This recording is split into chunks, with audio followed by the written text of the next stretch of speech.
Welcome back. Andhra Pradesh రాజధాని అమరావతిలో నూతన అసెంబ్లీ ప్రాంగణంలో మనం ఉన్నాము. సచివాలయానికి అసెంబ్లీ ప్రాంగణానికి మధ్యలో బడ్జెట్ సమావేశాలు మొట్టమొదటిసారిగా అమరావతి అసెంబ్లీలో ప్రారంభమవుతున్న సందర్భంగా ఇక్కడ మనం ప్రత్యేక చర్చ చేసుకుంటున్నాం. ఎమ్మెల్యేలు అలాగే ఇతర పార్టీల నాయకులు కూడా వాళ్ళ చర్చలో ఉన్నారు. బ్రేక్ కి ముందు అనుకున్నట్టుగా ఉమ్మగారు, అంటే గతంలో జరిగిన కొన్ని సంఘటనల నేపథ్యంలో ప్రివిలేజ్ కమిటీకి ఫిర్యాదు చేయడము, ప్రివిలేజ్ కమిటీ యాక్షన్ తీసుకోవడం, అంటే మళ్ళీ అలాంటి యాక్షన్స్ రిపీట్ అవుతాయా అన్న అనుమానాలు వస్తున్నాయి. అలాగే కొంతమంది సభ్యుల మీద కూడా యాక్షన్స్ ఉంటాయా అని రేపు సభ డిసైడ్ చేయాల్సిన అవసరం ఉంది. రేపు తర్వాత ఎల్లుండి మేబీ సభలో డిసైడ్ చేయాల్సిన అవసరం ఉంది. అంటే కొంత సరే జరిగింది ఏదో జరిగింది అన్న ధోరణితో సభ కాస్త ఒక క్షమించే ధోరణిలో వెళ్ళిపోతుందా? వెళ్ళే అవకాశం ఏమన్నా ఉందా? అంటే ఇప్పుడు ఒకటి ఆలోచించండి, ఈ 3 సంవత్సరాల్లో అనేకమైన ఇష్యూస్ జరిగినాయి. గతంలో కూడా వైఎస్ఆర్ కాంగ్రెస్ పార్టీ సభ్యులు ప్రివిలేజ్ కమిటీ ముందుకెళ్లారు. వారు చేసినటువంటి వీడియో క్లిప్పింగ్స్ అలా అన్ని చూపించిన తర్వాత వాళ్ళు దాన్ని క్షమించమని కోరారు. తర్వాత వాళ్ళ మీద అన్నిటి కూడా విత్డ్రా చేసుకున్నారు. ఒకసారి అయితే హౌస్లో మొత్తం జగన్మోహన్ రెడ్డి గారితో సహా లెగిసి అందరూ కూడా సారీ చెప్పారు. అంటే ఎప్పుడు కూడా ఒక చోట నుంచి ఉండదు. ఒక సభ్యుడు ఏదైనా ఎక్కువగా మాట్లాడినా, ఎక్కువగా బిహేవ్ చేసినా, దాన్ని ప్రవర్తించినప్పుడు దానికి ప్రివిలేజ్ కమిటీ ఒక అవకాశం ఇస్తుంది. ప్రివిలేజ్ కమిటీ ముందు దాన్ని ఎక్స్క్యూజ్ చేయమని చెప్పి అడిగే తీరు కానీ దాన్ని బట్టి వాళ్ళు నిర్ణయం తీసుకుంటారు. ఎందుకంటే ప్రివిలేజ్ కమిటీ ముందు దేనికి వెళ్ళొద్ది? అవతల సభ్యుడు ఫిర్యాదు చేయబట్టి వెళ్ళొద్ది. ఫిర్యాదు చేసింది వీడియో క్లిప్పింగ్స్ కానీ ఆడియో క్లిప్పింగ్స్ కానీ ఎట్లా పడితే ఎట్లాగా ఊరినే సాక్ష్యాలు రుజువులు, ఎందుకంటే ప్రతిదీ కూడా అక్కడ రికార్డ్ అవుద్ది. ఎందుకంటే ఎయిర్లోకి వచ్చేది ప్రపంచానికి మీరు లైవ్లో చూపించేది కొంత సమయం అయినా సరే రికార్డు మొత్తం ప్రతి యాంగిల్లో కూడా రికార్డ్ అవుద్ది. నేను ఒక మాటని అనలేదు అనడానికి కుదరదు అక్కడ, ఎందుకంటే అన్ని కూడా రికార్డ్ అవుతాయి. కాబట్టి ఒక సభ్యుడు చెప్పినటువంటి కంప్లైంట్ మీద ప్రివిలేజ్ కమిటీ పూర్తిగా అధ్యయనం చేసి సాక్ష్యాధారాలతో సహా ముందు పెట్టినప్పుడు అనిత గారు రోజా గారి ఇష్యూలో వారు రోజా గారు అన్నట్టుగానే విన్నారు, బేషరతుగా క్షమాపణ చెప్పే అవకాశం ఉంది రేపు సభలో అని. ఒకవేళ చెప్తే కనుక దాన్ని కొంచెం నాన్ సీరియస్ గా తీసుకునే ఖచ్చితంగా ఆమె గనక ప్రాపర్ వేలో గనక ఆమె క్షమాపణ చెప్తే ఖచ్చితంగా కన్సిడర్ చేస్తారు. ఎందుకంటే ఎవరికి కూడా వ్యక్తిగత విద్వేషాలు, వ్యక్తిగత ద్వేషాలు ఉండవండి. ఎప్పుడు కూడా హౌస్ లో ఒక పొరపాటు ఒక మాట అన్నప్పుడు దానికి ఎందుకన్నావు అని మనం పశ్చాత్తాపం వ్యక్తం చేస్తే ఖచ్చితంగా తీసుకుంటారు. మేము రోజా గారు కూడా క్లియర్ కట్ గా చెప్పడం అనేది జరిగింది. తప్పు చేశామనేటువంటిది, తప్పు చేయనప్పుడు చేయలేదు అనేటువంటి కూడా చెప్పడం జరిగింది. అదే పద్ధతిలో అదే శాసనసభలో ఇక్కడ ఉండేటువంటి శాసనసభ్యులే కూడా నోటికి ఉచ్చరించరా అనేటువంటి పదాలు మాట్లాడటం అనేటువంటి కూడా జరిగింది. దాన్ని ఏ కమిటీలోకి వెళ్ళలా. అంటే నేను అనేది ఏంటంటే వివక్షత అనేటువంటిది చూపిస్తున్నారు. ఇది సరైనటువంటి కాదు అంటున్నాం. ఇవాళ నేను ఇందాక కూడా మళ్ళీ ఒకసారి మనవి చేసేది, గతంలోకి వెళ్ళి క్లిప్పింగ్లు అనేటువంటిది మొత్తం ఇస్తారా, చూపిస్తారా అనేటువంటిది కూడా లేదట. మాకు తెలిసినటువంటిది, మా సభ్యులు చెప్పినటువంటిది బిట్స్ మాత్రమే ఇస్తున్నారు. లెంగ్త్ అనేటువంటిది ఇస్తే కనుక మనకి కూడా అర్థమవుతుంది, వాళ్ళకి కూడా అర్థమవుతుంది. అది కాకుండా చేస్తున్నారు కాబట్టి నష్టం జరుగుతూ ఉంది అపోజిషన్కి. అందుకని గతాన్ని పక్కన పెట్టి భవిష్యత్తును ముందుకు తీసుకెళ్ళడానికి కొత్త అధ్యయనం ప్రారంభించమనండి. అధికార పార్టీకి ఒక మంచి వాతావరణం దొరుకుతుంది కదా. ఒక విషయం, నేను ఎందుకు ముసుగులో గుర్తులాట అవసరంలా, ఆ మాట అంది నేనే అన్నా. ఏమనన్నా, ఆ రోజు కొడాలి నాని నా మీదకి అసభ్యంగా వస్తున్నప్పుడు పాతేస్తాను అని అన్నా. దాన్ని విత్డ్రా చేసుకున్నా. విత్డ్రా చేసి మేము హౌస్ లో చెప్పాం, మేము మీడియా ద్వారా చెప్పాం, హౌస్ లో చెప్పాం. దానికి ఇంకా ఛార్జెస్ ఏముంటాయి? ఊరేసేస్తారా ఎవరన్నా? కానీ ఇప్పుడు చిన్న సందర్భం గుర్తు చేస్తానండి. అంటే చాలా పాత రోజులు 58-60 సభల్లో నరసింహరావు గారు, పివి నరసింహరావు సభలో మా మీద రుద్దుతున్నారు, తెలంగాణ మీద అన్న మాటకి, రుద్దుతున్నారు అన్న మాటకి అటు అధికార పక్షం నుంచి అభ్యంతరం వచ్చింది. దానికి ఆయన క్షమాపణ చెప్పారు. అంటే అంత చిన్న మాటకి అట్లాంటి వాటి మనం ఎగ్జాంపుల్స్ తీసుకోవాలేమో అని అనిపిస్తుంది మరి ఇట్లాంటి జరుగుతున్నప్పుడు. విష్ణు గారు సార్, అంటే శాసనసభ ఈ మధ్యకాలంలో స్పోర్టివ్నెస్ అనేది తగ్గిపోయింది సార్. ఇప్పుడు గతంలో 50-60 సంవత్సరాల చరిత్రలో మీరు అన్నట్టు తిరిగేస్తే సస్పెన్షన్ అనేది 1 రోజు 2 రోజులు, లేకపోతే పూర్తిగా ఆ బడ్జెట్ సెషన్, వింటర్ సెషన్ అంతవరకు జరిగేది. కానీ ఈ మధ్యకాలం చూస్తే సంవత్సరాలు అనేది అసలు చాలా కొంచెం ఇదిగా అనిపిస్తుంది, ఏకపక్షంగా జరుగుతున్నాయి అనిపిస్తుంది. పైగా ఈ రోజు నుంచి రేపటి నుంచి సమావేశాలు జరుగుతూ ఉంటే మళ్ళీ నిన్న ప్రివిలేజ్ కమిటీ పెట్టి ఇంకొక సంవత్సరం అని చెప్పి లీక్ ఇవ్వడం జరిగింది. దీని ద్వారా ఈ ముందు సమావేశం ఈ పత్రికలు లీక్ ఇవ్వడం ద్వారా అంటే దే హావ్ రికమెండెడ్ టు సభకు రికమెండ్ ఖచ్చితంగా చేశారు. కనపడుతుంది కదా సార్. రేపు శాసనసభలో ప్రజల సమస్యలు తీసుకురావాలి, ప్రజల సమస్యలు పరిష్కరించాలి అనే భావన తక్కువగా కనపడుతుంది. పొలిటికల్ యాంగిల్లోకి వెళ్దామని చెప్పిన ఉద్దేశంతో ముందు రోజు దాన్ని లీక్ చేయడం జరిగింది. కాబట్టి ఖచ్చితంగా సమన్వయం పాటించాలి, కక్ష సాధింపు ధోరణి ఉండకూడదు, గొంతు నొక్కేటటువంటి కార్యక్రమం ఉండకూడదు, శాసనసభలో హక్కులు కాపాడాలి. ఎవరైనా తప్పు చేసి ఉండొచ్చు, సారీ చెప్తారు, లేకపోతే క్షమాపణ చెప్తారు, అలాగైపోతుంది అంతే తప్ప సంవత్సరాలు ఎందుకంటే అప్పుడు నియోజకవర్గ ప్రజలు ఎందుకుందండి ఆ నియోజకవర్గంలో ప్రజల యొక్క సమస్యలు పరిష్కరించాలంటే ఒక శాసనసభ్యుడిని హక్కుల్ని హరిస్తూ ఉంటే 2 లక్షల మంది ఓటు వేసినటువంటి వాళ్ళు నియోజకవర్గంలో అందరూ కూడా ఇబ్బందులు పడతారు. కాబట్టి అలాంటిది సరైనటువంటి విధానం కాదు. నూతన శాసనసభలో అందరినీ కలుపుకెళ్లే దూరంలో మన శాసనసభ అధిపతి కూడా ఉండాలని చెప్పనేది అక్కడ మా యొక్క అభిప్రాయం. ముస్తఫా గారు మీరేం చెప్తారు సస్పెన్షన్ వ్యవహారం? ఎన్నుకోబడిన ఆమె రోజా గారు మరి 2,20,000 మంది మరి ప్రజా సమస్యల గురించి చెప్పుకోవాలి కాబట్టి మరి ఆమె ఏ సబ్సిడీ లేకుండా రేపు నూతన రాజధానిలో అంతా మంచి జరగాలని చెప్పేసి కోరుకొని మీరు కూడా అందరినీ పిలిపించి అందరినీ మరి సగటానికి ప్రయత్నం చేయాలి తప్ప ఆమెను సస్పెండ్ చేయడం అది న్యాయం కాదు, మంచి పద్ధతి కాదు. అంటే సభలు ఎలా జరుగుతాయనేది రేపు ఉదయమే తెలిసే అవకాశం ఉంటుందేమో. గవర్నర్ ప్రసంగం ఒక సజావుగా ఒక మంచి వాతావరణంలో జరిగితే అది కొంత మనకి ఒక రిఫ్లెక్షన్ అలా రకంగా ఉంటుందని భావించవచ్చా? కరెక్టే, సజావుగా జరిగే అవకాశాలు ఉన్నాయని అవ్వాలని మా కోరిక. కానీ ఇప్పుడు నుంచి లీక్ అయింది కదా, రోజా ఇంకో సంవత్సరం చేస్తామని చెప్తున్నారు కదా. ఆమె ఎమ్మెల్యే అంటే ప్రజల నుంచి ఎన్నుకోబడి వచ్చింది కదా, ప్రజాస్వామ్యం చెప్పుకొని వచ్చింది కదా. దానిలో క్లియర్ కట్ గా ఉద్యోగాలు ఇచ్చేది యువతని బాగు చేయడానికి, ఉద్యోగాలు ఇవ్వటానికి, నిరుద్యోగ భృతి, రైతన్నలకు సంబంధించి, నేతన్నలకు సంబంధించి ఇవన్నీ కూడా ఉంటే బానే ఉంటుంది. లేకుండా గనక ఈ బడ్జెట్ సమావేశాలు ప్రారంభిస్తే మాత్రం అది చూపర్లకి ఎత్తి చూపిస్తారు. గొడవ చేసే పరిస్థితి ఉండదు. ప్రసంగంలో ఎట్లా మీరు అనేది? గవర్నర్ ప్రసంగంలో చేసేటప్పుడే ఇవన్నిటిని కూడా తీసుకొస్తారు. మా ప్రభుత్వం ఇది చేసింది అనేటువంటి అవును, అవును. ఆ ప్రభుత్వం చేసేటువంటి దానిలో డోక్రా వాళ్ళకి ఏం చేశారు, రైతులకి ఏం చేశారు, యూత్కి ఏం చేశారు, అన్ఎంప్లాయీస్కి ఏం చేశారు అనేటువంటిది బయటికి రావాలి. అవన్నీ కూడా చనిపోతున్నటువంటి వాళ్ళందరినీ ఆపడానికి ఏదైతే రైతులు ఉన్నారో వాటన్నిటికీ ఏం చేస్తున్నారనేది వస్తే బానే ఉంటుంది. అయినా కానీ కాముగా కూర్చున్నారు కూడా మీరు ఊరుకుంటారా? మీ ప్రసంగం గవర్నర్ ప్రసంగంలో చెప్తారు కాబట్టి అవన్నీ కూడా అన్ని అంశాలకి సమాధానం చెప్పాల్సిన అవసరం ఉంది ప్రభుత్వం. ఇప్పుడు జగన్మోహన్ రెడ్డి గారు కొత్తగా ఒక లేఖల సాంప్రదాయం, ఒక మంచి సాంప్రదాయం వారు ప్రారంభించారు. నిరుద్యోగుల గురించి, వారి వృత్తి గురించి అడిగారు. మరి వీటన్నిటి కూడా ఇప్పుడు గవర్నర్ ప్రసంగాన్ని పరిస్థితి ఉందా? గవర్నర్ ప్రసంగాన్ని పూర్తిగా వింటేనే కదా దాంట్లో ఏమున్నాయో లేదు అని. ఆ ప్రసంగానికి మధ్యలోనే అడ్డు తగలాలనేటువంటి ఆలోచన విధానం వైఎస్ఆర్దిగా కనపడతా ఉంది ఇప్పుడు ఆయన అభిప్రాయం ప్రకారం. ఆ విధంగా కాకుండా గవర్నర్ ప్రసంగంలోని పాఠ్యాంశం పూర్తిగా ఏమైతే ఉందో మొత్తం పూర్తిగా ఆయన చదివిన తర్వాత ఆయన వివరణ ఆయన మాట్లాడేటువంటిదంతా కూడా సందేశం విన్న తర్వాత అందులో రెండు ఉంటాయి. ఒకటి ఇప్పటిదాకా గవర్నమెంట్ ఏ ప్రోగ్రెస్ దాని మీద ఎట్లా చర్చ ఉంది. గవర్నర్ ప్రసంగానికి ధన్యవాదాలు చెప్పే దాంట్లో కూడా అందరూ కూడా చర్చలో మీరు కూడా పాల్గొంటారు కాబట్టి అప్పుడు దాని మీద వివరణ కోరచ్చు, దాని మీద ఉంటే సద్విమర్శ చేయొచ్చు. రెండవది రోజా గారు విషయం చెప్పారు. వైఎస్ఆర్సీపీ శాసనసభలో నిజంగా ఆయనకి నేను ధన్యవాదాలు తెలుపుతా ఉన్నా. రోజా గారు తప్పు చేశారని చెప్పి ఈ యొక్క ఎన్టీవీ ద్వారా ప్రజలందరూ కూడా ఆయన వివరణ ఇచ్చారు. ఇప్పుడే ఆమె ఒప్పుకుంది అన్నారు, చేసి అన్నారు. అంటే అంటే ఆమె కూడా కోర్టుకు వెళ్ళినప్పుడు కోర్టు చేసి ఉంటే అప్పుడు తప్పు చేసి ఉంటేనే మీరు ఒక రికార్డ్ చూడండి. తర్వాత అన్నారు వారు అంటే మొదటి సస్పెన్షన్ ఓకే చేయడంలా చేసింటే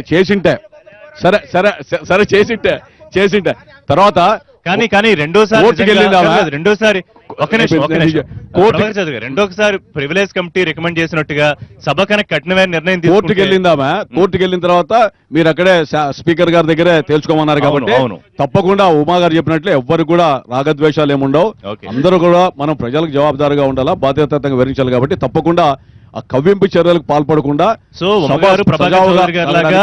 అధికార పక్షం సభ్యులంతా రేపు పెద్ద మనసుతో నిర్ణయం తీసుకోవాలి సభలో, అంతేగా? ఆ ప్రతిపక్షం కూడా దాంట్లో ప్రతిపక్షం అనేటువంటిది సహకరిస్తే తప్పకుండా సభ అనేది సాగడానికి వాళ్ళ యొక్క సహకారాన్ని కోరుతున్నాం. సస్పెన్షన్ ఎత్తివేయాలండి, ఎందుకంటే ఆమె కూడా ఎమ్మెల్యే కాబట్టి, ప్రజలతో ఎన్నుకున్న ఎమ్మెల్యే కాబట్టి సస్పెన్షన్ ఎత్తివేయాలి. కొత్త రాష్ట్రంలో కొత్త అసెంబ్లీలో అందరినీ హ్యాపీగా ఉండేట్టు ప్రయత్నం చేయాలి. మీరు అలా కాకుండా గతంలో కరణం బలరాం గారిని ఎత్తివేయాలనుకున్నారా? ఓకే, అలా అయితే మంచిదే, కరణం బలరాం గారిని రాజశేఖర రెడ్డి గారు ఉన్న ప్రభుత్వం అప్పుడు కూడా ఆయన కూడా సభ నుంచి ఎన్ని నెలల పాటు బహిష్కరించారో అది కూడా ఆలోచించండి. కరణం బలరాం గారు హాజరవ్వలేదు, సభలో మాట్లాడలేదు, కమిటీ ముందుకే హాజరవ్వలేదు. గుర్తుపెట్టుకోండి, ఆయన గనక కమిటీ ముందుకు హాజరైతే చేస్తే బాగా కమిటీ పిలిచి నోటీసులు ఇచ్చి ఇక్కడ చేసినా ఇక్కడ కూడా ఇక్కడ కరణ్ లోపాలు కుమార్ గారు మాట్లాడుకుంటే రారా? వెలుపల సభ్యులు. మాట్లాడాడు. వస్తే కనుక మీ బాగానే కమిటీ ఉంది. కమిటీ సభ్యుడిగా ఉన్న ఆలోచించాలి కదా. రామచంద్రారెడ్డి గారు నేను హాజరు కాలేదు కమిటీ మీటింగ్ ప్రివిలేజ్ కమిటీ సమావేశానికి. సో ఇట్లాంటి లోపాలు కూడా ఉన్నాయి కదా. ఇక్కడ మీరు ఆ మాట అన్నారు కాబట్టి చెప్పాల్సి వస్తుంది. రేపు మార్నింగ్ 10 గంటలకి మీటింగ్ అంటే రాత్రి 7 గంటలకు ఫోన్ చేసి రేపు మార్నింగ్ మీటింగ్ అంటే అది సభ్యులు రావాలని చెప్పిన ఏకపక్షంగా పాస్ చేసుకోవాలన్నా. కాబట్టి అది కాదు, ఒక 2 రోజుల ముందు నోటీస్ ఇచ్చి అందులో డిస్కస్ చేసి ఫర్దర్ గా జరగకుండా చూసేటటువంటి బాధ్యత తీసుకోవాలి. అంతే తప్ప కమిటీ రేపు మార్నింగ్ 10 o'clock మీటింగ్ ఉందని రాత్రి 7 గంటలకు చెప్తే ఎక్కడో ఉన్న మనిషి ఏ విధంగా సో వస్తారు? ఈ సమావేశం కాబట్టి ఇంకో సమావేశాల్లో ఈ ఫిరాయింపుల అంశం కూడా చర్చకొచ్చే అవకాశం ఉంటుందా? పార్టీ ఫిరాయింపుల మేము అంశం అదే అడుగుతున్నామండి. మొన్న గవర్నర్ గారు చెప్పినటువంటి దాని గురించి కూడా ఏం మాట్లాడి తెలంగాణలో ఒక రకమైనటువంటి విధానం, ఆంధ్రాలో ఒక రకమైన విధానం తీసుకోవద్దు అనేటువంటిది చెప్తున్నాం. అది చెప్పమనండి. వాటి కూడా అది కూడా ఆయన ప్రసంగంలో వస్తుంది. ఎందుకు చేయాల్సి వచ్చింది, ఏ రకంగా ఉంది, నా గడప కూడా తొక్కడానికి వీల్లేదు అనేటువంటిది మరి మాట్లాడుతూ ఉన్నారు. కాబట్టి దాన్ని కూడా రావాలి. అది గవర్నర్ గారు అన్నారు. గవర్నర్ గారే అన్నారు కదా, అవన్నీ కూడా రావడానికి వీలేదు, మా దగ్గరికి రావడానికి మంత్రుల కూడా గురించి వీల్లేదు. పార్టీ మారిన వాళ్ళ పార్టీ ఫిరాయింపుల అంశంలో మరి ప్రభుత్వం ఏం చెప్పదలుచుకుంది? ఇప్పుడు ఒకటండి, పార్టీ ఫిరాయింపులు అనేది ఈ ఆంధ్రప్రదేశ్ నూతన రాష్ట్రంలో మొట్టమొదటిది కాదు. సమైక్య రాష్ట్రంలో ఆ రోజు రాజశేఖర రెడ్డి గారు టీఆర్ఎస్ గవర్నమెంట్ లో 14 మంది శాసనసభ్యుల్ని ఏ విధంగా తీసుకున్నాడో అందరికీ తెలుసు. అలాగే వైఎస్ జగన్మోహన్ రెడ్డి గారు కొడాలి నాని అనే వ్యక్తిని 2 సంవత్సరాల ముందు ఏ విధంగా పార్టీలో చేర్చుకున్నాడు, ఎందుకు రాజీనామా చేయించలేదు, ఎందుకు రాజీనామా చేసి ఎన్నికలకు వెళ్ళలేదో మరి వైఎస్ఆర్ కాంగ్రెస్ పార్టీ మాట్లాడాలి. కొడాలి నాని 2 సంవత్సరాల ముందు చేరాడు తెలుగుదేశం పార్టీ శాసనసభ్యుడిగా.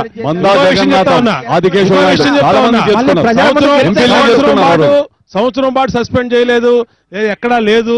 కొత్త సాంప్రదాయాలని చెప్పే మేధావులు ఒక్కసారి పార్లమెంట్ ప్రెసిడెంట్ చూసుకుంటే ఇందిరాగాంధీ గారి టైంలోనే ఆ రోజు పార్లమెంట్ సభ్యుల్ని చేశారు. ఎమర్జెన్సీ పెట్టి జైల్లో పెట్టిన ఘటనలు ఉన్నాయి. ఎందుకంటే ఎంతసేపటికి పచ్చగా ఉండడు ఆయన రూటే వేరనమాట.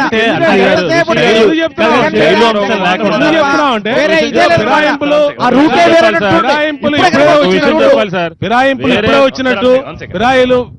ఏదో ఇప్పుడే జైలు అంశం లేకుండా అసలు చర్చలు అసెంబ్లీలో కానీ బయట కానీ మేమైతే మాట్లాడలేదు కదా. ఇందాక ఆయన ఎత్తినా కానీ కూడా మాట్లాడలేదు. 25 కేసుల్లో స్టే తెచ్చుకున్నారు.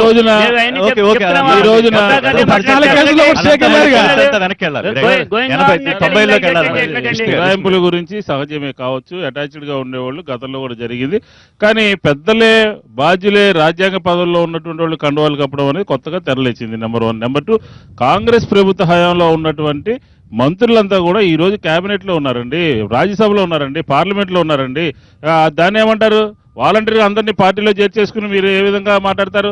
కాబట్టి మేమేమంటున్నామంటే ఇప్పుడు మీ డిమాండ్ ఏంటి, ఏం చేయాలని, ఎట్లా ఏం చేస్తే బాగుంటుంది? దానికి కూడా కొత్త సంప్రదాయానికి ఏమన్నా తెరతీసే సూచన ఏమన్నా చేయదు? ఈ రాష్ట్రంలో ఇంకేముంది, అన్ని పార్టీలు 80% అన్ని పార్టీలు రద్దయిపోవాలి, ఒక పార్టీ ఉండాలనేది ఒక ప్రధాన ఎజెండాగా సాగుతుంది. అది సరైనటువంటి విధానం కాదు. ఏదైతే గవర్నర్ గారు చెప్పారో, ఏదైతే గవర్నర్ గారు పార్టీ ఫిరాయించినటువంటి వ్యక్తుల్ని తీసుకురావద్దు, కేబినెట్ లో కూడా తీసుకురావద్దు, కొంచెం పాటించాలి, నియమ నిబంధనలు పాటించాలి, సంస్కృతి సాంప్రదాయాలు పాటించాలి, ఆ విధంగా పోవాలి. అంతే తప్ప గవర్నర్ గారు చెప్పినా కూడా పెట్టమని చెప్పండి, రాజీనామా చేయించేసి మళ్ళీ ఎలక్షన్ పెట్టమని చెప్పండి. ఫైనల్ గా పాయింట్ చెప్తారు. దానికి ఉమ్మగారు ఒక కొత్త రూలింగ్, ఒక కొత్త విధానం చెప్తారు. రైట్, ప్రభాకర్ చౌదరి గారు, ఈ పార్టీ రాజీనామా చేయించి ఎన్నికల్లో పోటీ పెట్టాలంటే మంచి సాంప్రదాయమే. కానీ గతంలో మందా జగన్నాథం ఎంపీ గారిని, అదేవిధంగా చాలా మంది ఎంపీలు కూడా రాష్ట్రంలో తీసుకున్నటువంటి పరిస్థితుల్లో కూడా ఉన్నాయి. అప్పుడు కూడా అదే ఆలోచనతో అదే విధానంతో కొనసాగితే బాగుండేది. వాటిని ఎగ్జాంపుల్ గా తీసుకుంటామా ప్రభాకర్ చౌదరి? ఎగ్జాంపుల్స్ అంటే ఇంకొక తప్పుని మనం ఎగ్జాంపుల్ గా తీసుకుంటారు. ఉంటుంది, నీవు నేర్పిన విద్య నీరజాక్ష అని మీరు నేర్పారు కాబట్టి వారు ఒక మాట అన్నారు. అంటే వారు ఒక మాట అన్నారు, 80% మంది మన దగ్గరే ఉండాలి, అంటే ప్రతిపక్ష పార్టీలో ఉండకూడదని చెప్తున్నారు. ప్రజల్లో మంచి చేసి యాక్సెప్టెన్స్ పెంచుకుందాం అనేటువంటి ప్రభుత్వ ఆలోచన, ముఖ్యమంత్రి గారి ఆలోచన. జవహర్ రెడ్డి గారిని ఎందుకు అపోజ్ చేస్తున్నట్టు కాదు, మా పార్టీ ఎంపీ అయినా మేము అపోజ్ చేయడం ఏదైనా ఇష్యూ వచ్చినప్పుడు అభిప్రాయాల్లో వ్యతిరేకిస్తాను. అభిప్రాయ భేదాలు ఉంటాయి, దాంట్లో మాత్రం అదేదైనా ఉంటే మేము అక్కడే నిరసన తెలుపుతాం. దాంట్లో ఈ పార్టీ అని కాదు కదా, అక్కడ వ్యక్తిత్వాన్ని బట్టి ఉంటుంది. ఆ ఏదో ఒక విరుద్ధమైనటువంటి ఒక ఇష్యూలో డిఫరెంట్ ఒపీనియన్ ఉన్నప్పుడు డిఫర్ అవుతాం. బెంచ్ మార్క్ లా ఉండాలి ఆంధ్రప్రదేశ్ అని ముఖ్యమంత్రి గారు చాలా సందర్భాల్లో చెప్తారు. అభివృద్ధిలో కానివ్వండి, విధానాల్లో కానివ్వండి. ఈ ఒక్క అంశంలో ప్రభుత్వం ఒక దోషిలాగా ఏమన్నా నిలబడాల్సిన అవసరం ఉంటుందా? పార్టీ ఫిరాయింపుల అంశంలో వారన్నట్టు రాజీనామాలు చేయించేసి మళ్ళీ ఎన్నికలకు వెళ్తే ఏమన్నా ఇబ్బంది ఉంటుందా? ఏమండి, ఇవాళ అన్ని విషయాల్లో కూడా ఈ రాష్ట్రం అభివృద్ధి అనేది ప్రధానమైన ఎజెండాగా ముందుకెళ్తా ఉన్నాం. పొద్దాక ఎన్నికలు పెట్టుకొని పొద్దాక ప్రజాధనం టైం వృధా చేసుకొని ఇష్టం వచ్చినట్టు వెళ్ళటం కాదు. వాళ్ళకి సరదా ఉంది ఎన్నికల గురించి. ఒక నిమిషం మాట్లాడదు ముస్తాఫా గారు, మీకే ఇస్తా మైక్, మీ చేతిలో ఉంది. మీకు అంత ఇప్పుడు మీకు అంత ఎన్నికలంటే సరదాగా ఉంది, మిగతా మీ దగ్గర 40-30 సభ్యులు ఉన్నారు, వాళ్ళు రాజీనామా చేసి ఎన్నికలకు వెళ్ళండి. ఎవరొద్దన్నారు? ఇవాళ ఎవరొద్దలే కదా, ఎవరొద్దలే కదా, పార్లమెంట్ సభ్యులు ఉన్నారు, రాజీనామా చేసి ఎన్నికలకు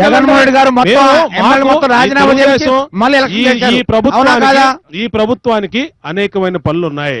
ఈ రాష్ట్రం అభివృద్ధి చెందాలి, ఈ రాష్ట్రం ప్రజలు బాగుండాలి, ఈ రాష్ట్రంలో ఒక పైసా దుర్వినియోగం కాకుండా పైసా కూడబెట్టి పేద వర్గాల కోసం పనిచేయాలని ఈ రాష్ట్ర ముఖ్యమంత్రి చంద్రబాబు నాయుడు గారి నిర్ణయం. కానీ వారిని ఎవరిని ఇప్పుడు మంత్రివర్గంలో తీసుకునే అవకాశం లేదు కదా. వారు అన్నట్టు గవర్నర్ గారు ఒప్పుకునే అవకాశం ఉండకపోవచ్చు. ఏమంటే ఒప్పుకోలేదనే ఆయన ఎవరు గవర్నర్ గారు వచ్చి ఈయన ఎవరికి ఫోన్ చేసి చెప్పలా ఇప్పుడు మాట్లాడే వాళ్ళకి, లేదంటే ఇక్కడ మీడియాలో ఎక్కడ చెప్పలా. ఏమైనా ఫెయిలర్స్ వచ్చినాయి అంతే తప్పితే రాజ్యాంగ పరంగా ఎక్కడైతే ఏ హక్కులైతే మన గవర్నర్ గారికి ఉంటాయో ఆయన ఉపయోగిస్తాడు, స్పీకర్ గారు ఉంటాయో ఆయన ముఖ్యమంత్రి గారికి ఉంటాయో వాళ్ళు, అంతేగాని రాజ్యాంగానికి అతీతంగా ఎవరు ప్రవర్తించడానికి లేదు ఇక్కడ. ఇంత పెద్ద డెమోక్రటిక్ కంట్రీలో ఇది ఎవరు ఇష్టం వచ్చిన వాళ్ళు చేసేస్తామంటే కుదరదు. గవర్నర్ గారైనా సరే, ముఖ్యమంత్రి గారైనా సరే, స్పీకర్ గారైనా సరే రాజ్యాంగాన్ని లోబడే చేస్తారు. రాజ్యాంగంలో ఏమైతే ఉంటే దాన్ని ఆమోదించాల్సిన అవసరం అందరికీ ఉంటుంది. ఇప్పుడు మీరు ఏమేమి రైజ్ చేయదలుచుకున్నారు? ముస్తఫా గారు మాట్లాడేటప్పుడు ముందు ఒక మాట, ఇదే తెలుగుదేశం అధినేత తలసాని గారిని తీసుకున్నారు, ఎందుకు తీసుకున్నారు, తీసుకోవడం తప్పు అని కోర్టుకు వెళ్ళారు, అక్కడ మాట్లాడారు. మరి ఇక్కడ ఎందుకండి ఇది ఒప్పు అది తప్ప? నాకు అర్థం కాదు. ఇప్పుడు వారు బోండా గారు మాట్లాడేటువంటి దాంట్లోనే రెండు ఉన్నాయి. మొత్తం అంతా సమయం వృధా అయిపోతుంది, ఎన్నికలంటే ఇష్టమేమో అలాంటి పెట్టడానికి లేదు అని అంటూనే మీరందరూ రాజీనామా చేయండి అంటారు. అంటే దాని అర్థం ఏంటండి? అంటే మేము ఒక్కడమే ఉండాలి, కొండలోనే ఉండాలి, మేమంతా దుడ్డుగా ఉండాలంటే ఎట్లా కుదురుతుందండి? అదే ఏ అంశాలు ప్రధానంగా మీరు హైలైట్ చేయదలుచుకున్నారు రేపు సభలో, ప్రభుత్వాన్ని ప్రశ్నించదలుచుకున్నారు? అంటే మరీ ముఖ్యంగా ఏంటంటే ప్రజల అవసరాలను, ప్రజలు ఏ విధంగా అవసరాలు ఉండి అవసరించడానికి మనం ప్రశ్నించుకున్నాం. కానీ బడ్జెట్ లో కూడా చాలా అంటే పేరుకు అంకెల్లో గ్యారెంటీ చూపిస్తారు తప్ప బడ్జెట్ లో ఉన్న వాస్తవం పెట్టట్లేదు. ఒకవేళ పెట్టినా కూడా అవి సరిగా వాడట్లేదు. దీని మీద గురించి గట్టిగా మధ్య చేసుకున్నాం. తర్వాత గతంలో చంద్రబాబు నాయుడు గారు మరి ఎన్నో మాటలు చెప్పారు, ఎన్నెన్నో మాటలు, ఉద్యోగాలు ఇప్పిస్తున్నారు, తర్వాత వృత్తి అన్నారు, తర్వాత రైతుల రుణమాఫీ అన్నారు, అంటే ఎన్నైనా చెప్పారు. ఆ చెప్పిన దాన్ని మనం రేపు నడపమని చెప్పేసి ఆ విధాన్ని అమలు చేయమని చెప్పేసి దాని గురించి డిమాండ్ చేయబోతున్నాం అనమాట. ఇప్పుడు ఏంటండి, ముస్తాఫా గారు అడిగిన దానికి ప్రభుత్వం సిద్ధంగా ఉంటుంది సమాధానం. ఎందుకంటే ఎన్ని ఓపెన్ డాక్యుమెంట్స్ దాచుకోవడానికి ప్రతిపక్ష నాయకుడిగా ఆయనకి ఏ సమస్య మీద ఏ డౌట్ ఉందో, ఏ పద్దు మీద డౌట్ ఉందో నాకు స్పెసిఫిక్ గా నాకు ఈ పద్దు మీద మీరు వ్యవసాయానికి ఎంత పెట్టారు, ఏంటి ఇరిగేషన్ ఎంత పెట్టారు, వెల్ఫేర్ కి ఎంత పెట్టారు, లేదంటే బీసీలకు ఎంత పెట్టారు, దీని మీద ఏంటి మీరు క్లారిఫికేషన్ ఇవ్వమంటే అది చీఫ్ సెక్రటరీ ఇస్తారు. దానికి దాచుకునే డాక్యుమెంట్లు ఏం కావు, ఎన్ని ఓపెన్ డాక్యుమెంట్స్. బడ్జెట్ ఎక్స్పెండిచర్ అంతా కూడా పెట్టిన దాన్ని కానీ ఖర్చు కానీ ఎన్ని పారదర్శకంగా ఉంటాయి. ప్రతిపక్ష నాయకుడు గారుగా వారికి అన్ని హక్కులు ఉంటాయి, వారు అడిగితే చీఫ్ సెక్రటరీ గారు ఇస్తారు, అందరూ ఇస్తారు. అట్లాగే ఇవాళ తెలుగుదేశం ప్రభుత్వం ఏదైతే కమిట్మెంట్ అయింది అన్నిట్లు కూడా చేస్తా ఉన్నాం. ఇంకా రానట్టు చేస్తానికి వెళ్తా ఉన్నాం.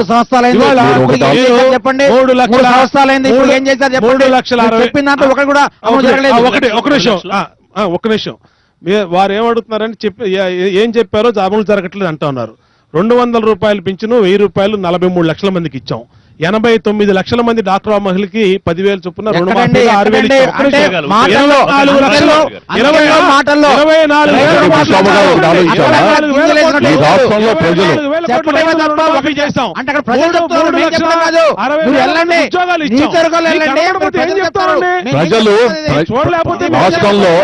ఇరిగేషన్ ప్రాజెక్ట్ 22,000 కోట్లు ఖర్చు పెట్టాం. ఏంటంటే రుణమాఫీ ఒకటి, నిరుద్యోగ భృతి ఒకటి, దాని మీద రేపు సమాధానం చెప్పాల్సిన అవసరం తప్పకుండా. ఎందుకంటే ఈ రాష్ట్రంలో చంద్రబాబు నాయుడు గారు ఈ లోటు బడ్జెట్తో ఉన్న రాష్ట్రాన్ని సమర్థవంతంగా ఆయనే నిర్వహించగలడు ముఖ్యమంత్రిగా అని చెప్పి మమ్మల్ని అందరూ కూడా మెజారిటీ శాసనసభలు గెలిపించారు కాబట్టి ప్రజల రుణం తీసుకోవాల్సిన బాధ్యత మా మీద ఉంది. ఏ హామీలు ఇచ్చామో అమలు చేస్తా ఉంటే భవిష్యత్తులో మరి తిరిగి అధికారంలోకి రాలేమో, మళ్ళీ తెలుగుదేశం ప్రభుత్వం వస్తుంది, ముఖ్యమంత్రి వస్తున్న ఆలోచనతో వాళ్ళు విమర్శలు చేయడం ప్రతిపక్షంగా వాళ్ళకి సహజమైనటువంటి ఆలోచన. రుణమాఫీ రైతులు సంతృప్తికరంగా ఉన్నారు, రైతులు సంతృప్తికరంగా ఉన్నారు, రైతులు సంతృప్తికరంగా ఉన్నారు, వైఎస్ఆర్సీపీ పార్టీ సంతృప్తికరంగా లేదు. ఇప్పుడు అనేక సందర్భాల్లో మాట్లాడుతూ 80% ప్రజలు సంతృప్తితో ఉండాలి, మళ్ళీ తెలుగుదేశమే 2050 దాకా అధికారంలో ఉండాలి అని ప్రజల మనసుల్లో మనం గూడు కట్టుకోవాలని ఆయన చాలా సందర్భాల్లో చెప్తూ ఉంటారు. సో ఆ రకంగానే వెళ్తుందని భావిస్తున్నారా? సార్ ఎక్కడ జరుగుతుంది సార్? ముఖ్యమంత్రి గారు ప్రతి రివ్యూ మీటింగ్ లోనూ ఎమ్మెల్యేలు, ఎంపీలు, మంత్రులు జాతకాలన్నీ మా దగ్గర ఉన్నాయి, గ్రేడింగ్ ఇచ్చామంటున్నారు. అవినీతి విచ్చలవిడిగా పెచ్చు పెరిగిపోయిందంట. నేనేమంటానంటే రేపు శాసనసభలో ప్రధానంగా అవినీతి మీద చర్చ జరగాల్సినటువంటి అవసరం ఉంది. ఈ రాష్ట్రంలో అనేక విషయాలు రోజు రోజు కూడా వెలుగులోకి వస్తూ ఉన్నాయి. ఉదాహరణకి వీళ్ళ జిల్లాలోనే రైన్ గన్ల గురించి 125 కోట్ల రూపాయలు దుర్వినియోగం అయిందని చెప్పిన వచ్చింది. అలాగే వైజాగ్లో ల్యాండ్ మ్యాటర్స్ ఉంది. అట్లాగే ఇంకా రకరకాలైనటువంటి విషయాలు ఉన్నాయి. ఆ విషయాల మీద చర్చ జరగాలండి. శాసనసభలో అవినీతి మీద ప్రధానంగా చర్చ జరగాలి. నెంబర్ 1. నెంబర్ 2, ప్రత్యేక హోదా మీద చర్చ జరగాలి. నెంబర్ 3, కరువు. ఈ అనంతపురం కానీ చుట్టుపక్కల రాష్ట్రాల్లో పశుగ్రాసం లేక పశువులన్నీ కూడా కబేడాలకు వెళ్ళిపోతా ఉన్నాయి. మనం రాజకీయ కోణంలో ఈ నూతన శాసనసభని ఆంధ్ర రాష్ట్రంలో ప్రప్రథమంగా జరుగుతున్నటువంటి శాసనసభలో మనం ప్రజల యొక్క ఎజెండాని మన ఎజెండా కింద భావించాలి, రాజకీయ ఎజెండాగా తీసుకోకూడదని విష్ణు గారు చెప్పినట్టు అవినీతి మీద చర్చ జరగాల్సిందే. ఒక రోజున మీరే ప్రతిపక్ష నేతనే నోటీసు ఇవ్వమనండి, ఆ చర్చ అవినీతి మీద మాట్లాడదాం. జనయజ్ఞం దళయజ్ఞం గురించి మాట్లాడాల్సిందే. మేఘమోదనం గతంలో జరిగిన మాట్లాడి ఇప్పుడు జరిగేది కూడా మాట్లాడదాం. 2014 మా జిల్లా గురించి మాట్లాడారు కాబట్టి చెప్తున్నా. మా జిల్లాలో నిజాయితీగా పనిచేసేటువంటి వాళ్ళు కూడా నేనేంటంటే అవినీతి అనేది అర్ధరాత్రుల్లో అందరూ రూపం ఆపలేరు. ఆయన రఘువీరారెడ్డి గారి గురించి, మేఘమదనం గురించి నేను ఎత్తుతున్నా. ఆయన ఖచ్చితంగా ముఖ్యమంత్రి గారికి ఉత్తరం రాశారు. మీరు దీని మీద సిబిఐ ఎంక్వైరీ చేసుకుని ఎక్కువ తెలుసుకోండి అని చెప్పాను. నెంబర్ 1. ఒక్క నిమిషం సార్, ఇంకా నేనేమంటారు, రాజకీయంగా ఆలోచించద్దు. ఇది ప్రజల సమస్యలు చాలా ఉన్నాయి. మీ జిల్లాలోనే ఆంధ్ర రాష్ట్రంలో గడ్డిని కర్ణాటక ప్రభుత్వం కొనుక్కుని వెళ్ళిపోతుంటే ప్రభుత్వం కళ్ళ ఇప్పుడు ముఖ్యమంత్రి గారు ఎన్ని గంటలు పనిచేసినా, మిమ్మల్ని ఎంత పరుగులు పెట్టించినా ఇక్కడ నిధుల కొరత అనేది ఎంతో కొంత ఒప్పుకోవాల్సిన విషయం. సో మీరు కేంద్రాన్ని అడిగే రీతిలో అడగలేకపోతున్నారని కొన్ని విమర్శలు. అసలు ముందు మీరు సంతృప్తిగా ఉన్నారా? ఇంకా ఏ రకంగా ప్రెషరైజ్ చేయాల్సిన అవసరం ఉందని భావిస్తున్నారు? అనేక సమస్యల నుంచి ఈ 2.5 సంవత్సరాల ఆంధ్రప్రదేశ్ అనే పసిబిడ్డ ఇప్పుడే నడకలు నేర్చుకుని ముందుకెళ్తా ఉంది నారా చంద్రబాబు నాయుడు గారి నాయకత్వంలో. ఇవాళ ఆంధ్రప్రదేశ్కి రావాల్సిన నిధులు అంటే స్పెషల్ స్టేటస్ లో ఏదైతే మనకు రావాలో దానికన్నా ఎక్కువగానే ఈ రోజు రాష్ట్రాన్ని సాధిస్తూ ఉంది. అన్ని రకాలుగా కూడా మొదటి సంవత్సరం లోటు బడ్జెట్ అంటే మన్మోహన్ సింగ్ గారు పెట్టినటువంటి 6 పాయింట్ ఫార్ములా మొదటి సంవత్సరం లోటు బడ్జెట్ కానించి ఈ రాష్ట్రానికి స్పెషల్ స్టేటస్ రైల్వే జోన్ కానించి అలాగే ఎక్స్టర్నల్ ఎయిడెడ్ ప్రాజెక్ట్స్ కానించి సెంట్రల్ ఎయిడెడ్ ప్రాజెక్ట్స్ కానించి ఎన్నిటిని కూడా అన్ని రకాలుగా కూడా పోలవరం ప్రాజెక్టు అన్ని రకాలుగా కూడా ప్రభుత్వం కేంద్రంలో భాగస్వామి అయినా సరే నిర్మోహమాటంగా ఈ రాష్ట్ర ప్రయోజనాలే ముఖ్యంగా నారా చంద్రబాబు నాయుడు గారు ముఖ్యమంత్రి నాయకత్వంలో ముందుకెళ్తా ఉన్నాం. తప్పనిసరిగా సాధిస్తాం. ఇవాళ 2.5 సంవత్సరాల ప్రగతి కనబడతా ఉంది కళ్ళ కట్టినట్టు రాష్ట్ర ప్రజలకి. 5 కోట్ల మందికి 5 కోట్ల మందికి సంవత్సరాలు కానీ ఈ రాష్ట్ర ముఖ్యమంత్రి నారా చంద్రబాబు నాయుడు గారి నాయకత్వంలో తెలుగుదేశం ప్రభుత్వ హయాంలోనే బ్రహ్మాండంగా సస్యశ్యామలయ్యి ఈ భారతదేశంలోనే నెంబర్ 1 స్టేట్ గా ఆంధ్రప్రదేశ్ ఉండిపోతా ఉంది. ఎటువంటి పరిస్థితుల్లో సార్ కేంద్రం మీద ఒత్తిడి తెచ్చే విషయంలో అయినా అధికార పక్షం ప్రతిపక్షం ఒకటయ్యి నిలబడే అవకాశం ఏమన్నా ఉందా? అవ్వాలని కోరుకున్నామండి. ఈ రాష్ట్రం కోసం మేము ఇద్దరం కూడా ఒకట రెడీ ఉన్నాం. మీరు ముందుకు రాండి. గతంలో చెప్పిందే ఇప్పుడు వరకు చేయలేదు. చాలా బాగుంది. ఎక్కండి. గతంలో చెప్పిందే వీళ్ళు చేయలేదు. మళ్ళీ ఏదో ప్యాకేజ్ తీసుకొచ్చి ప్యాకేజ్ ఏం చేసుకుంటారని మీరు గతంలో చెప్పింది చేశారా వాళ్ళు?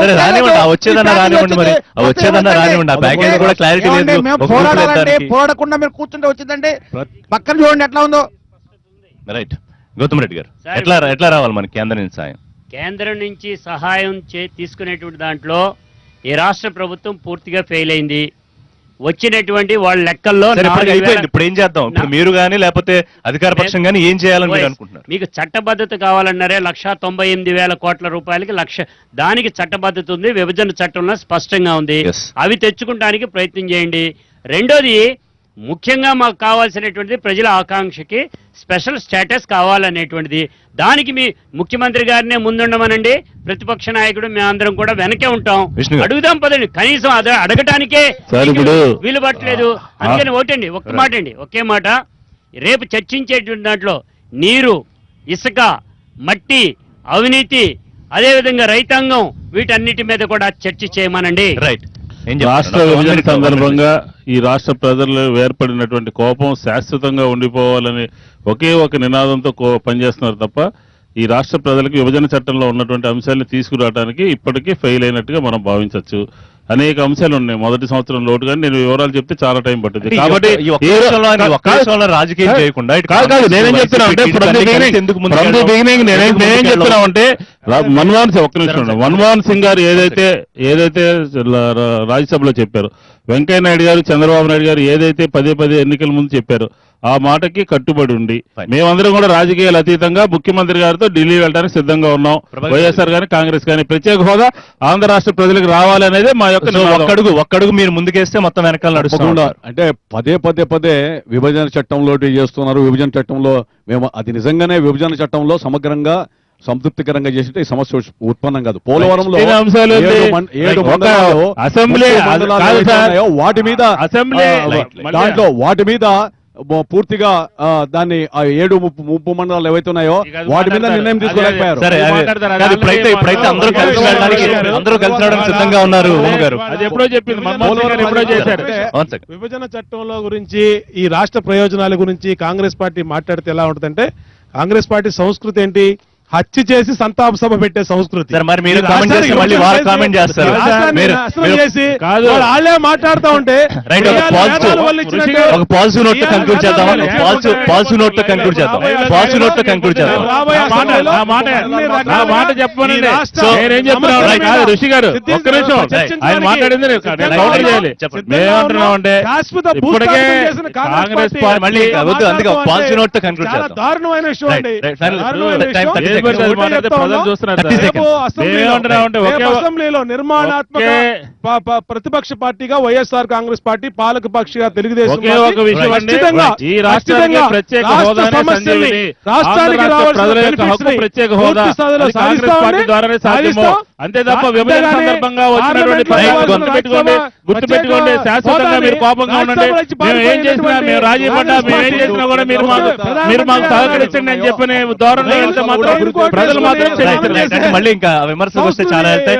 సో ఇది రేపటి నుంచి ప్రారంభం కాబోతోన్న ఆంధ్రప్రదేశ్ రాజధాని అమరావతిలో నిర్మించుకున్న కొత్త అసెంబ్లీ, మండలి భవనాలు, సచివాలయానికి మధ్య ఒక చరిత్రాత్మక ఘట్టానికి సాక్ష్యంగా ఇవాళ ఎన్టీవీ ఇక్కడ ప్రత్యేక లైవ్ షో నిర్వహించింది. ఇప్పటికైతే ఈ ఆహ్లాదకర వాతావరణంలో సరే కొంత వేడి పుట్టిన కొత్త శాసనసభలో రాష్ట్రంలో ప్రారంభమవుతున్న బడ్జెట్ సమావేశాల ద్వారా కొత్త సంప్రదాయానికి తెరతీయడానికి, ఒక సుహృద్భావ వాతావరణంలో పనిచేయడానికి ఇటు అధికార పక్షం, అటు ప్రతిపక్షం వైసీపీ, అలాగే బయట నుంచి కూడా నిర్మాణాత్మకమైన సూచనలు చేస్తామని కాంగ్రెస్ కూడా చెప్తోంది. సస్పెన్షన్ వ్యవహారాలు కానివ్వండి, లేకపోతే మిగతా ప్రజా సమస్యలకు కానివ్వండి, ఒక ఆరోగ్యకరమైన రీతిలో సభలు దేనికైతే ఉన్నాయో చట్టసభలు, ప్రజలు ఏం ఆశిస్తున్నారో అవి ఈ కొత్త రాష్ట్రంలో కొత్త సభల నుంచి రావాలని మనం కూడా ఆకాంక్షిద్దాం. థ్యాంక్ యూ వెరీ మచ్ అండి అందరికీ చర్చలో పార్టిసిపేట్ చేసినందుకు. ఇది వాటి ప్రత్యేక చర్చ అమరావతి రాజధాని అసెంబ్లీ ప్రాంగణం నుంచి. మరిన్ని అప్డేట్స్ కోసం చూస్తూనే ఉండండి.